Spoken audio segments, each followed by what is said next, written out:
Hi, hello, welcome to Competitive Cracker. It's me, Vishnu Ashok.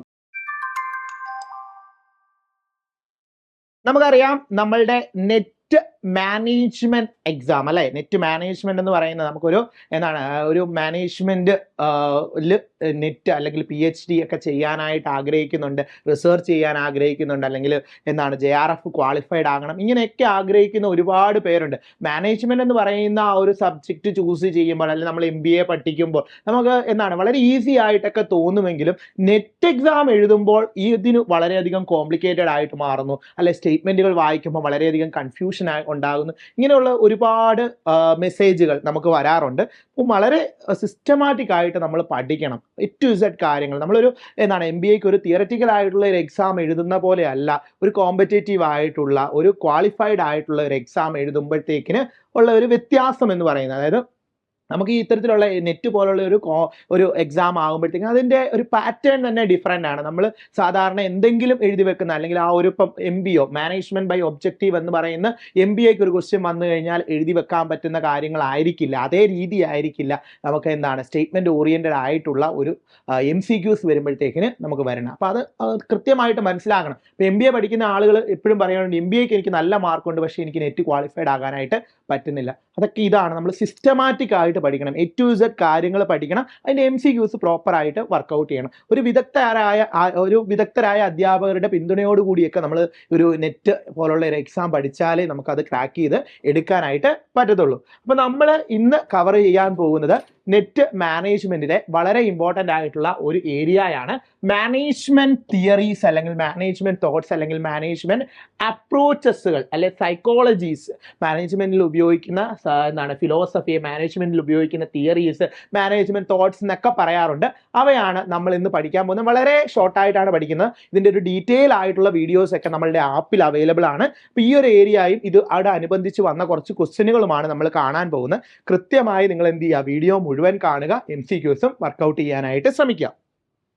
ഇവിടെ നോക്കുക, pre scientific management theory എന്ന് പറഞ്ഞു കഴിഞ്ഞാൽ these theories are purely based on the evolution of management thought. ഈ management തോട്ടിന്റെ evolution, അതിന്റെ ആ ഒരു പ്രോസസ്സ് തുടങ്ങുന്നത് തന്നെ ഈ പ്രീ സയന്റിഫിക് മാനേജ്മെന്റ് തിയറി ആ ഒരു കാലഘട്ടത്തിലായിരുന്നു. അവിടുത്തെ ആ ഒരു മെയിൻ ആയിട്ടുള്ള പ്രപ്പോണ്ടേഴ്സ് ഓർത്ത് വെക്കുക. ആരാണ്? റോബർട്ട് ഓണർ, അതുപോലെ തന്നെ എന്താണ് ചാൾസ് ബാബേജ്, അങ്ങനെയുള്ള എന്താണ് ഡ്യൂപ്പിൻ, ഇങ്ങനെയുള്ള ആളുകളൊക്കെ ആയിരുന്നു ഈ ഒരു പർട്ടിക്കുലർ ആയിട്ടുള്ള ഈ പ്രീ സയന്റിഫിക് ആയിട്ടുള്ള മാനേജ്മെന്റ് തിയറിക്കകത്ത് ഉണ്ടായിരുന്നത്. അടുത്ത തൊട്ടാണ് നമുക്ക് വളരെ ഇമ്പോർട്ടൻ്റ് ആയിട്ടുള്ള ഏരിയ തുടങ്ങുന്നത് ക്ലാസിക്കൽ തിയറി അല്ലെങ്കിൽ ട്രഡീഷണൽ തിയറി എന്ന് പറയുന്നത്. ക്ലാസിക്കൽ ഓർഗനൈസേഷൻ തിയറി, അതിൽ ആരൊക്കെ വരുന്നുണ്ട്? ടെയ്ലർ വരുന്നുണ്ട്, വെബർ വരുന്നുണ്ട്, ഫയോൾ വരുന്നുണ്ട്. അപ്പൊ ഇവരുടെ ആ ഒരു കാലഘട്ടത്തിൽ ഉണ്ടായിരുന്ന തിയറിയാണ് ഏതെന്ന് പറയുന്നത് ക്ലാസിക്കൽ തിയറി അല്ലെങ്കിൽ ട്രഡീഷണൽ തിയറി എന്ന് പറയുന്നത്. ഇനി എന്താണ്? Deals with the formal organization concept to increases the management efficiency. അതായത് മാനേജ്മെന്റിന്റെ എഫിഷ്യൻസി ഇൻക്രീസ് ചെയ്യാനായിട്ട് ഇവർ ഡെവലപ്പ് ചെയ്ത കുറേ അധികം തോട്ടുകൾ അല്ലെങ്കിൽ ഇവർ ഡെവലപ്പ് ചെയ്ത കുറച്ചധികം തിയറീസ് ആണ് ഇതിൽ വരുന്നത്, ഈ ക്ലാസിക്കൽ തിയറി അല്ലെങ്കിൽ ട്രഡീഷണൽ തിയറീസിൽ വരുന്നത്. ഇനി നമ്മൾ നോക്കുകയാണ് ടെയ്ലേഴ്സിന്റെ സയന്റിഫിക് മാനേജ്മെന്റ് തിയറി. ടെയ്ലറുടെ സയന്റിഫിക് മാനേജ്മെന്റ് തിയറി നമുക്കറിയാം. ടെയ്ലറിന്റെ കാലഘട്ടം എന്ന് പറയുന്നത് 1856 മുതൽ 1915 വരെ ആയിരുന്നു. ആരുടെ കാലഘട്ടം? ടെയ്ലറിന്റെ FW ടൈലറിന്റെ കാലഘട്ടം, ഫെഡറിക് W ടൈലറിന്റെ കാലഘട്ടം എന്ന് പറയുന്നത്, അദ്ദേഹം ജീവിച്ചിരുന്ന ആ ഒരു കാലഘട്ടം എന്ന് പറയുന്നത് 1856 മുതൽ 1915 വരെയായിരുന്നു. Was among the first to study the worker productivity and how best optimise it. അതായത് വർക്കർ പ്രൊഡക്ടിവിറ്റിയെ പറ്റിയൊക്കെ സ്റ്റഡി നടത്തിയ ആളായിരുന്നു ആരെന്ന് പറയുന്നത് ഫെഡറിക് W ടൈലർ അഥവാ FW ടൈലർ എന്ന് പറയുന്നത്.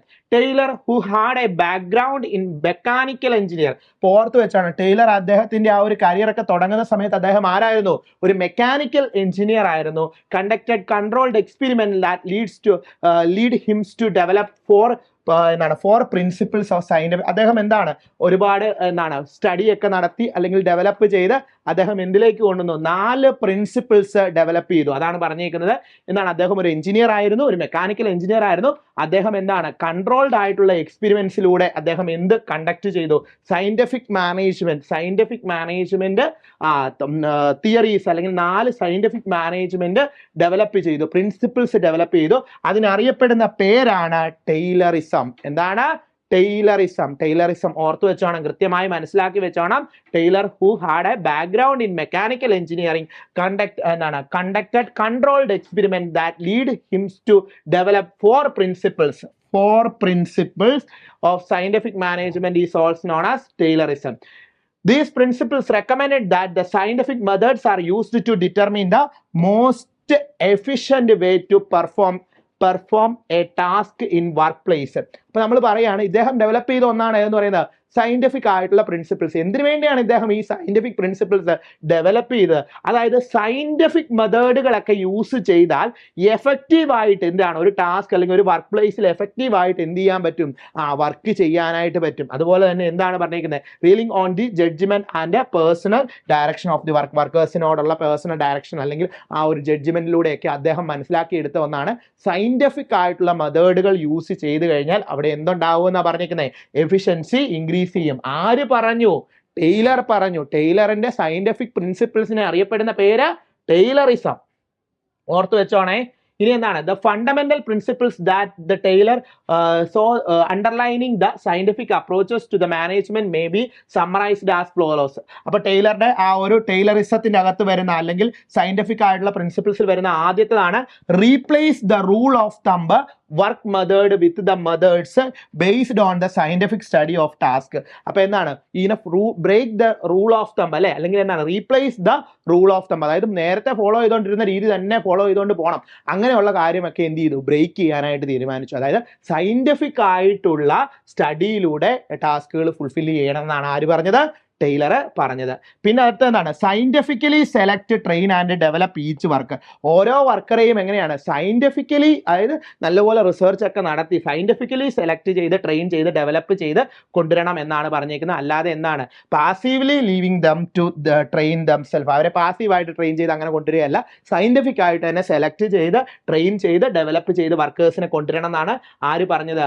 ടൈലർ രണ്ടാമതായിട്ട് പറഞ്ഞത്. സയന്റിഫിക് തിയറി ടൈലറുടെ സയന്റിഫിക് പ്രിൻസിപ്പിൾസിൽ പറഞ്ഞത്. പിന്നെ അടുത്താണ് corporate with the workers to ensure that the scientifically develop the methods are being followed. അതായത് വർക്കേഴ്സിനെ എല്ലാം എന്താണ് സയന്റിഫിക് നല്ല രീതിയിൽ കോർപ്പറേറ്റ് ചെയ്ത് സയന്റിഫിക്കലി ഡെവലപ്പ് ചെയ്ത മെത്തേഡുകളൊക്കെ അവരെ കൊണ്ട് എന്ത് ചെയ്യിക്കണം? ഫോളോ ചെയ്യിക്കണം. ഇനി അടുത്ത എന്താ പറഞ്ഞിരിക്കുന്നത്? Divide the work nearly equally, അതായത് ഡിവിഷൻ ആണ് വർക്ക് അതായത് മാനേജേഴ്സിനും അതുപോലെ തന്നെ വർക്കേഴ്സിനും ഒക്കെ എന്ത് ചെയ്യണം? വർക്ക് ഡിവൈഡ് ചെയ്ത് കൊടുക്കണം. മാനേജേഴ്സും വർക്കേഴ്സും തമ്മിലൊക്കെ നല്ലൊരു എന്താണ് കോർപ്പറേഷൻ ഉണ്ടായിരിക്കണം, നല്ലൊരു റിലേഷൻഷിപ്പ് മെയിൻറ്റെയിൻ ചെയ്തിരിക്കണം എന്നാണ് അടുത്ത പ്രിൻസിപ്പിൾസിന്റെ അകത്ത് പറഞ്ഞിരിക്കുന്നത്. Divide the work nearly equally between the managers and workers so that the managers apply the scientific management principles to planning to the work plan ചെയ്യാനായിട്ടൊക്കെ സയന്റിഫിക്കലി എന്ത് ചെയ്യുക? യൂസ് ചെയ്യുക, പ്രിൻസിപ്പിൾസ് യൂസ് ചെയ്യുക. അതുപോലെ തന്നെ വർക്കേഴ്സ് നല്ല രീതിയിൽ ടാസ്കുകൾ പെർഫോം ചെയ്യുക. ഇങ്ങനെയുള്ള കാര്യങ്ങളൊക്കെയാണ് വന്നത്. അവർ തമ്മിൽ എന്താണ് നല്ലൊരു കോർഡിനേഷൻ ഉണ്ടാക്കുക. അപ്പൊ ഇതൊക്കെയാണ് ആര് കൊണ്ടുവന്നത്? ടൈലർ കൊണ്ടുവന്നത്. അപ്പോൾ നമുക്കറിയാം നമ്മളുടെ CCയിൽ ഇപ്പം എന്താണ് പുതിയ ബാച്ച് തുടങ്ങുകയാണ്. അപ്പം നിങ്ങൾ ആ ലോങ് ബാച്ചിലേക്ക് ജോയിൻ ചെയ്യുക. ഇപ്പോൾ ഒരു ഓഫർ ഉണ്ട്. നമുക്ക് എന്താണ് ഈ ഒരു 10 ദിവസത്തിനുള്ളിൽ നിങ്ങൾ ഈ ഒരു കോഴ്സ് ജോയിൻ ചെയ്യുകയാണ് എങ്കിൽ നിങ്ങൾക്ക് എന്താണ് ഇനി വരാൻ പോകുന്ന ജൂണും അതുപോലെ ഡിസംബർ 2 എക്സാമുകൾക്ക് ഒറ്റ ഫീസിൽ തന്നെ നിങ്ങൾക്ക് എന്ത് ചെയ്യാനായിട്ട് പറ്റും? ക്ലാസ് കിട്ടുന്നതായിരിക്കും. അപ്പോൾ നിങ്ങൾ സിസ്റ്റമാറ്റിക് ആയിട്ട് പഠിക്കാൻ ആഗ്രഹിക്കുന്ന ആളുകളാണ്, നെറ്റ് മാനേജ്മെന്റ് നേടിയെടുക്കണമെന്ന് ആഗ്രഹിക്കുന്ന ആളുകളാണ് എങ്കിൽ നിങ്ങൾ എന്ത് ചെയ്യുക? ഉറപ്പായിട്ടും ഈ ഒരു ബാച്ചിലേക്ക് ജോയിൻ ചെയ്യാനായിട്ട് ശ്രമിക്കുക. അപ്പം നമ്മളുടെ എന്താണ് 365 ഡേയ്സ് JRF ബാച്ചാണ്. വളരെ സിസ്റ്റമാറ്റിക് ആയിട്ട് വളരെ സിലബസ് ഓറിയന്റഡ് ആയിട്ട് മോക്ക് ടെസ്റ്റുകളിലൂടെയും PDF നോട്ടുകളിലൂടെയും ലൈവ് ക്ലാസ്സുകളിലൂടെയും റെക്കോർഡ് ക്ലാസ്സുകളിലൂടെയും A to Z എന്തെല്ലാമാണോ നെറ്റ് മാനേജ്മെന്റ് അല്ലെങ്കിൽ നെറ്റ് കൊമേഴ്സ് നേടിയെടുക്കാനായിട്ട് നിങ്ങൾക്ക് ആവശ്യമായിട്ടുള്ളത് അതെല്ലാം നൽകിക്കൊണ്ടുള്ള ബാച്ചാണ് CCയിൽ അവൈലബിൾ ആയിട്ടുള്ളത്. നിങ്ങൾ ജോയിൻ ചെയ്യാനായിട്ട് ശ്രമിക്കുക. താഴെ കാണുന്ന നമ്പറിൽ ബന്ധപ്പെടുക. അപ്പോൾ നമുക്ക് അടുത്ത് നോക്കാം ഫയോളിന്റെ അഡ്മിനിസ്ട്രേറ്റീവ് തിയറി. ഫയോളിന്റെ കാലഘട്ടം എന്ന് പറയുന്നത് എന്താണ്? 1841 മുതൽ 1925 വരെയായിരുന്നു ആരുടെ കാലഘട്ടം എന്ന് പറയുന്നത്? ഫയോളിന്റെ കാലഘട്ടം എന്ന് പറയുന്നത്. അദ്ദേഹം ഒരു മൈനിങ് എഞ്ചിനീയർ ആയിരുന്നു, ഒരു സീനിയർ എക്സിക്യൂട്ടീവ് ആയിട്ട് മൈനിങ് എഞ്ചിനീയർ ആയിരുന്നു. ഫ്രാൻസിലായിരുന്നു അദ്ദേഹം ഉണ്ടായിരുന്നത്. He conducted to be one one of the most influential എന്താണ് കോൺട്രിബ്യൂട്ടേഴ്സ് ടു മോഡേൺ മാനേജ്മെന്റ് തിയറിയിലെ ഏറ്റവും ഇമ്പോർട്ടൻ്റ് ആയിട്ടുള്ള ഒരു കോൺട്രിബ്യൂട്ടർ ആണ് ആരെന്ന് പറയുന്നത് ഹെൻറി ഫയോൾ എന്ന് പറയുന്നത്. Unlike the Taylor, who improved the productivity by analyzing the workers' action. വർക്കേഴ്സിന്റെ ആക്ഷൻസ് അനലൈസ് ചെയ്ത് എന്താണ് പ്രൊഡക്ടിവിറ്റി ഇൻക്രീസ് ചെയ്യാനായിരുന്നു ആര് നോക്കിയത്? ടൈലർ നോക്കിയത്. എന്നാൽ ഫയോൾ നോക്കിയത് എന്താണ്? Fayol top down approach. Fayol use ചെയ്ത് എന്താണ്? ഒരു ടോപ്പ് ഡൗൺ അപ്രോച്ച് ആണ്. The Fayol developed 14 principle. Fayol എന്താണ്? ഒരു 14 പ്രിൻസിപ്പിൾസ് ഡെവലപ്പ് ചെയ്തു. എന്തിനു വേണ്ടി? അഡ്മിനിസ്ട്രേഷന് വേണ്ടി. എന്ത് കാര്യത്തിന്? That outline how the managers should organise the interact with. എങ്ങനെ മാനേജേഴ്സ് ആ ഒരു ഓർഗനൈസേഷനെ ഓർഗനൈസ് ചെയ്യും, എങ്ങനെ എംപ്ലോയീസുമായിട്ട് ഇന്ററാക്ട് ചെയ്യുന്നതൊക്കെ ആയിട്ട് ബന്ധപ്പെട്ട് ഒരു 14 പ്രിൻസിപ്പിൾസ് ആര് ഡെവലപ്പ് ചെയ്തു? ഫയോള് ഡെവലപ്പ് ചെയ്തു. ഫയോൾ ഒരു ടോപ്പ് ഡൗൺ അപ്രോച്ച് ആയിരുന്നു ഫോളോ ചെയ്തിരുന്നത്. എന്താണ്? ടൈലർ ആയിരുന്നപ്പോൾ എന്തായിരുന്നു? പ്രൊഡക്ടിവിറ്റി ആയിരുന്നു. പ്രൊഡക്ടിവിറ്റി വർക്കേഴ്സിന്റെ ആക്ഷൻസ് ബേസ് ചെയ്തു അനലൈസ് ചെയ്തുകൊണ്ട് പ്രൊഡക്ടിവിറ്റി ഇൻക്രീസ് ചെയ്യാനായിരുന്നു ആര് നോക്കിയത്? ടൈലർ നോക്കിയത്. ഫയോൾ എന്ന് പറയുന്ന ടോപ്പ് ഡൗൺ അപ്രോച്ചസ് ആണ് ഫോക്കസ് ചെയ്തത്. ഇനി അടുത്താണ് മാക്സ് വെബർ. മാക്സ് വെബറിന്റെ കാലഘട്ടം എന്ന് പറയുന്നത് എത്രയാണ്? 1864 തൊട്ട് 1920 വരെയായിരുന്നു. അതായത് 1864 മുതൽ 1920 വരെയായിരുന്നു മാക്സ് വെബറിന്റെ കാലഘട്ടം എന്ന് പറയുന്നത്. ഇദ്ദേഹം ഒരു ജർമ്മൻ സൈക്കോളജിസ്റ്റ് ആയിരുന്നു. ഇദ്ദേഹം who develop the bureaucratic management theory. Bureaucratic management തിയറിയുടെ പിതാവ് ആര് എന്നൊക്കെ ചോദിച്ചാൽ മാക്സ് വെബർ ആണ്. ബ്യൂറോക്രാറ്റിക് മാനേജ്മെന്റ് തിയറി ഫോക്കസ് ചെയ്തിരുന്ന ആളായിരുന്നു മാക്സ് വെബർ എന്ന് പറഞ്ഞ ആള്. Which focus on searching the organisation in a hierarchical fashion with a clear rules of governance. അപ്പോൾ ഇദ്ദേഹം ഒരുപാട് റൂൾസും ഗവേണൻസും ഒക്കെ കൊണ്ടുവന്നായിരുന്നു. ഒരു സ്ട്രിക്റ്റ് ആയിട്ടുള്ള സ്ട്രക്ചർ ഫോളോ ചെയ്തിരുന്ന ആളായിരുന്നു ആരെന്ന് പറയുന്നത്? മാക്സ് വെബർ എന്ന് പറഞ്ഞത്. The weber principles four creating an ideal bureaucratic system. അതായത് വെബർ എന്താണ്? ഒരു ഐഡിയൽ ആയിട്ടുള്ള ബ്യൂറോക്രാറ്റിക് സിസ്റ്റം ആയിരുന്നു അദ്ദേഹം ഡെവലപ്പ് ചെയ്തിരുന്നത്. അതിലുണ്ടായിരുന്ന പ്രിൻസിപ്പിൾസ് ആണ് ക്ലിയർ ഡിവിഷൻ ഓഫ് ലേബർ. അതായത് ഓരോരുത്തരും എന്തെല്ലാം വർക്ക് ചെയ്യണമെന്ന് ക്ലിയർ ആയിട്ട് എന്ത് ചെയ്തിട്ടുണ്ട്? ഡിഫൈൻ ചെയ്തിട്ടുണ്ടായിരുന്നു. പിന്നെ അതുപോലെ തന്നെ ഹൈറാർക്കിക്കൽ ചെയിൻ ഓഫ് കമാൻഡ്. ഒരു ചെയിൻ ഓഫ് കമാൻഡിന് ഒരു പ്രോപ്പർ ആയിട്ടുള്ള ഒരു ഹൈറാർക്കിക്കൽ ഉണ്ടായിരുന്നു. അതുപോലെ separation between the personal and organisational assets of the owner. ഓണറുടെ അസറ്റ് ഏതാണ്, ഓർഗനൈസേഷന്റെ അസറ്റ് ഏതാണ്, അതിനെല്ലാം പ്രോപ്പർ ആയിട്ട് സെപ്പറേറ്റ് ചെയ്യിച്ചിരുന്നു. അതുപോലെ തന്നെ എന്താണ്? വളരെ സ്ട്രിക്റ്റ് ആയിട്ടുള്ള വളരെ എന്താണ് meticulous records keeping and documentation. Proper ആയിട്ടുള്ള റെക്കോർഡ് കീപ്പിംഗും പ്രോപ്പർ ആയിട്ടുള്ള ഡോക്യുമെന്റേഷനും ഉണ്ടായിരിക്കും. അതായത് സ്ട്രിക്റ്റ് ആയിട്ടായിരുന്നു ആര് റൂൾ കൊണ്ടുവരുന്നത്? മാക്സ് വെബർ കൊണ്ടുവരുന്നത്. അദ്ദേഹത്തിന്റെ കാലഘട്ടം ഓർത്തോണം 1864 to 1920 ആണ് അദ്ദേഹം ഡെവലപ്പ് ചെയ്ത ആ ഒരു തിയറി എന്ന് പറയുന്നത്. ഏതാണ്? ബ്യൂറോക്രാറ്റിക് തിയറിയാണ്. അദ്ദേഹത്തിന്റെ പ്രിൻസിപ്പിൾസും കൂടി ഒന്ന് പഠിച്ചു വെക്കുക. പിന്നെ അത് ആ പ്രിൻസിപ്പിൾസിൽ ബാക്കിയുള്ളതാണ് strict and consistent regulations and rules. അതായത് സ്ട്രിക്റ്റ് ആയിട്ടുള്ള കൺസിസ്റ്റന്റ് ആയിട്ടുള്ള റെഗുലേഷൻസും റൂളുകളുമായിരുന്നു അദ്ദേഹം ഫോളോ ചെയ്തിരുന്നത്. അതുപോലെ തന്നെ the selection and promotion of എംപ്ലോയീസിന്റെ സെലക്ഷനും പ്രൊമോഷനും ഒക്കെ എങ്ങനെയായിരുന്നു? Based on the qualification, not the personal relationship. Personal relationship ഒന്നും വെച്ചിട്ടായിരിക്കില്ല, അവരുടെ ആ ഒരു ക്വാളിഫിക്കേഷൻ ബേസ് ചെയ്താണ് അവരുടെ സെലക്ഷനും പ്രൊമോഷനും ഒക്കെ കൊടുത്തിരുന്നത്. അടുത്ത തിയറിയാണ് ബിഹേവിയറൽ തിയറി. ബിഹേവിയറൽ തിയറി എന്ന് പറഞ്ഞാൽ the behavioural management theory obtain called human relation movement. Behavioural തിയറിക്ക് അറിയപ്പെടുന്ന മറ്റൊരു പേരാണ് ഹ്യൂമൻ റിലേഷൻ മൂവ്മെന്റ് എന്നും അറിയപ്പെടാറുണ്ട്. It seeks to address the human dimensions of the വർക്കിനെ എങ്ങനെ കണ്ടിരുന്നു? ഒരു ഹ്യൂമൻ ഡൈമെൻഷനിൽ അല്ലെങ്കിൽ ഹ്യൂമൻ എഫേർട്സിനെയൊക്കെ ബേസ് ചെയ്തുകൊണ്ട് വന്ന ഒരു തിയറിയാണ് എന്ന് പറയുന്നത് ബിഹേവിയറൽ തിയറി എന്ന് പറയുന്നത്. ബേസിക് ആയിട്ടുള്ള കാര്യങ്ങൾ മാത്രമാണ് നമ്മൾ പറഞ്ഞു പോകുന്നത്. ഈ ഓരോ തിയറിയെ പറ്റിയും ഡീറ്റെയിൽ ആയിട്ട് പഠിക്കാനുണ്ട്. അതെല്ലാം നമ്മുടെ ക്ലാസ് ആപ്പിൽ അവൈലബിൾ ആണ്. ഈ ബേസിക് ഏരിയയിൽ നിന്ന് പോലും ഒരുപാട് ക്വസ്റ്റ്യനുകൾ വരാറുണ്ട്. ഒരു ക്വസ്റ്റ്യൻ നോക്കിയേ, ഒരു അസേർഷൻ റീസൺ ടൈപ്പ് ക്വസ്റ്റ്യൻ. മക്കളെ നോക്കിയേ, എന്താ പറഞ്ഞേക്കുന്നത്? അസേർഷൻ ആയിട്ട് വന്നേക്കാണ്. എന്താണ്? Federico Taylor's scientific management emphasized the standardization of work, dividing the responsibilities between managers and workers. അതായത് എന്താണ്? FW ടൈലറിന്റെ സയന്റിഫിക് മാനേജ്മെന്റ് തിയറി അനുസരിച്ച് അവിടെ എന്താണ്? സ്റ്റാൻഡർഡൈസേഷൻ ഓഫ് വർക്ക് നടത്തുന്നുണ്ട്. അതായത് റെസ്പോൺസിബിലിറ്റീസ് ഡിവൈഡ് ചെയ്ത് കൊടുക്കുന്നുണ്ട് മാനേജേഴ്സിനും വർക്കേഴ്സിനും എന്നാണ് അസേർഷൻ പറഞ്ഞേക്കുന്നത്. റീസൺ പറഞ്ഞേക്കാണ് Taylor believed that the maximising the productivity could only achieved by the following workers initiative and traditional methods. അപ്പോൾ ഇവിടെ എന്താ പറയുന്നത്? ടൈലർ ബിലീവ് ചെയ്യുന്ന എന്താണ്? മാക്സിമൈസിങ് ദ പ്രൊഡക്ടിവിറ്റി മാക്സിമൈസ് ചെയ്യുന്നത് could only to be achieved by the following workers initiative. വർക്കേഴ്സിന്റെ initiative അല്ലെ traditional മെത്തേഡ്സിലൂടെ മാത്രമേ പറ്റുള്ളൂ എന്നാണ് ആര് ബിലീവ് ചെയ്തിരുന്നത്? ടൈലർ ബിലീവ് ചെയ്തിരുന്നത്. അപ്പോൾ നോക്കി അസേർഷൻ റീസൺ എങ്ങനെയാണ്? അസേർഷനും റീസണും കറക്റ്റ് ആണോ? റീസൺ അസേർഷനെ സാധൂകരിക്കുന്നുണ്ടോ? അസേർഷനും റീസണും കറക്റ്റ് ആണ്, റീസൺ അസേർഷനെ സാധൂകരിക്കുന്നില്ല. അസേർഷൻ ട്രൂ ആണ്, റീസൺ ഫോൾസ് ആണ്. അസേർഷൻ ഫോൾസ് ആണ്, റീസൺ ട്രൂ ആണ്. ഏതാ മക്കളെ ആൻസർ ആയിട്ട് വരുന്നത്? മാർക്ക് ചെയ്ത് ഏതാ ആൻസർ? ഓപ്ഷൻ 3 ആണ് അല്ലെ, അസേർഷൻ ട്രൂ ആണ്, റീസൺ എന്താണ് ഫോൾസ് ആണ് അല്ലെ. ടൈലർ അഡ്വക്കേറ്റഡ് ഫോർ എന്താണ് replacing the traditional methods with scientifically developed methods അല്ലെ. ട്രഡീഷണൽ മെത്തേഡ്സ് ഫോളോ ചെയ്യണം എന്നല്ല പറഞ്ഞേ, സയന്റിഫിക്കലി മെത്തേഡ്സ് ഫോളോ ചെയ്യണം എന്നാണ് ആര് പറഞ്ഞത്, ടൈലർ പറഞ്ഞത്. അതുകൊണ്ട് തന്നെ സ്റ്റേറ്റ്മെന്റ് 2 എന്താണ് തെറ്റാണ് അല്ലെ, സ്റ്റേറ്റ്മെന്റ് 2 തെറ്റാണ്. അടുത്ത ക്വസ്റ്റ്യൻ നോക്കിയേ, മറ്റൊരു അസേർഷൻ റീസൺ ആണ് Henry Fayol administrative theory focusing on improving workers efficiency through task specification. ഓരോ ടാസ്കിന്റെയും സ്പെസിഫിക്കേഷൻ വെച്ചുകൊണ്ട് എന്ത് ചെയ്യാണ്, വർക്കേഴ്സിന്റെ വർക്ക് എന്ത് ചെയ്യാണ്, ആ ഒരു വർക്കിന്റെ എഫിഷ്യൻസി ഇംപ്രൂവ് ചെയ്യാണ് ഫയോളിന്റെ അഡ്മിനിസ്ട്രേഷൻ തിയറി അനുസരിച്ച് എന്നാണ് പറഞ്ഞേക്കുന്നത്. റീസൺ പറഞ്ഞേക്കുന്നത് Fayol introduce the principles like a division of work, authority, discipline which are top down management practices. അസേർഷനും പറഞ്ഞിട്ടുണ്ട്, റീസണും പറഞ്ഞിട്ടുണ്ട്. ഫയോൾ ഇൻട്രൊഡ്യൂസ് ചെയ്ത എന്താണ് തിയറീസ് അല്ലെങ്കിൽ പ്രിൻസിപ്പിൾസ് അനുസരിച്ച് division of work, authority, discipline എന്നിവയൊക്കെ എങ്ങനെയാണ് ടോപ്പ് ഡൗൺ അപ്രോച്ച് ആണ് മാനേജ്മെന്റ് പ്രാക്ടീസിൽ നടത്തുന്നതെന്നാണ് പറഞ്ഞേക്കുന്നത്. ഇപ്പൊ ഏത് ആൻസർ ആയിട്ട് വരുന്നത്, അസേർഷനും റീസണും ട്രൂ ആണ്. Reason is the correct explanation of assertion ആണോ, അസേർഷൻ റീസൺ ട്രൂ ആണ്, reason is not correct explanation of assertion ആണോ, A is true R is false ആണോ, A is false R is true. ഏതാണ് മക്കളെ, ഏത് ആൻസർ ആയിട്ട് വരുന്നത്, ഏത് ആൻസർ ആയിട്ട് വരുന്നത്, ഓപ്ഷൻ 2 ആണ്. അസേർഷനും റീസണും കറക്റ്റ് ആണ്, പക്ഷെ റീസൺ അസേർഷനെ സാധൂകരിക്കുന്നുണ്ടോ, ഇല്ല. അതായത് ഫയോളിന്റെ തിയറിക്കകത്ത് അല്ലെ, ഇവിടെ എന്താ പറഞ്ഞേക്കുന്നത്, ഹെൻറി ഫയോൾ അഡ്മിനിസ്ട്രേറ്റീവ് തിയറി അനുസരിച്ച് എന്താണ് വർക്കേഴ്സിന്റെ എഫിഷ്യൻസി ഇംപ്രൂവ് ചെയ്യുന്നുണ്ട് അല്ലെ, ത്രൂ ടാസ്ക് സ്പെസിഫിക്കേഷൻ. ടാസ്ക് സ്പെസിഫിക്കേഷനിലൂടെ വർക്കേഴ്സിന്റെ എന്താണ് എഫിഷ്യൻസി ഇൻക്രീസ് ചെയ്യുന്നുണ്ട്. അതുപോലെ റീസണും കറക്റ്റ് തന്നെയാണ്. റീസണിന്റെ അകത്ത് എന്താ പറഞ്ഞേക്കുന്നത്, ഫയോൾ ഇൻട്രൊഡ്യൂസ് ചെയ്ത പ്രിൻസിപ്പിൾസ് ആണ് ഡിവിഷൻ ഓഫ് വർക്കും അതോറിറ്റിയും ഡിസിപ്ലിനും. ഇതൊക്കെ തന്നെയാണ് ടോപ്പ് ഡൗൺ അപ്രോച്ച് തന്നെയാണ്. പക്ഷെ അസേർഷനെ എന്താണ് സാധൂകരിക്കുന്ന രീതിയിലുള്ള റീസൺ അല്ല. അസേർഷനും ട്രൂ ആണ്, റീസണും ട്രൂ ആണ്. Reason is not correct explanation of assertion. Okay ആണല്ലോ. അപ്പൊ അടുത്ത ക്വസ്റ്റ്യൻ നോക്കിയാൽ മക്കളെ, ഒരു മാച്ച് ദ ഫോളോയിങ് ആണ്. മാച്ച് ദ ഫോളോയിങ് ആണ്. നമുക്ക് തന്നിട്ടുണ്ട്, തിയറീസ് തന്നിട്ടുണ്ട്, തിയറിസ്റ്റും തന്നിട്ടുണ്ട്, തിയറീസും തന്നിട്ടുണ്ട്. മാക്സ് വെബർ ഉണ്ട്, ഹെൻറി ഫയോൾ ഉണ്ട്, ഫെഡറിക് ടൈലർ ഉണ്ട്, അതുപോലെ തന്നെ എൽട്ടൺ മയോ ഉണ്ട്. മാക്സ് വെബർ ഏതാണ്, മാക്സ് വെബർ തിയറി ഏതാണെന്നാ പറഞ്ഞേ, നമ്മൾ പറഞ്ഞിരുന്നു ഏതാണ്, ബ്യൂറോക്രാറ്റിക് തിയറിയാണ്. ഹെൻറി ഫയോൾ എന്ന് പറഞ്ഞാൽ അഡ്മിനിസ്ട്രേറ്റീവ് തിയറിയാണ്. അതുപോലെ തന്നെ FW ടൈലർ എന്ന് പറഞ്ഞാൽ scientific management തിയറിയാണ്.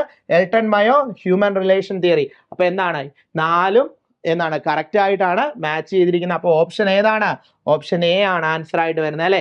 A1 B2 C3 D4 അല്ലെ. അപ്പൊ എ തന്നെയാണ് കറക്റ്റ് ആയിട്ട് തന്നെയായിരുന്നു കൊടുത്തിരുന്നത്, എ തന്നെയാണ് ആൻസർ ആയിട്ട് വരുന്നത്. മക്കളെ ക്ലിയർ ആയല്ലോ. ഇതുപോലുള്ള ഈസി ആയിട്ടുള്ള ക്വസ്റ്റ്യനുകളും വരും, പക്ഷെ നമ്മൾ ഓരോന്നിന്റെയും ഫാദേഴ്സിനെ പഠിച്ചു വെക്കണം. സയന്റിഫിക് മാനേജ്മെന്റ് തിയറി ആരാണ്, ബ്യൂറോക്രാറ്റിക് തിയറി ആരാണ്, ഹ്യൂമൻ റിലേഷൻ തിയറി ആരാണ്, കൃത്യമായിട്ട് മനസ്സിലാക്കി വെക്കുക.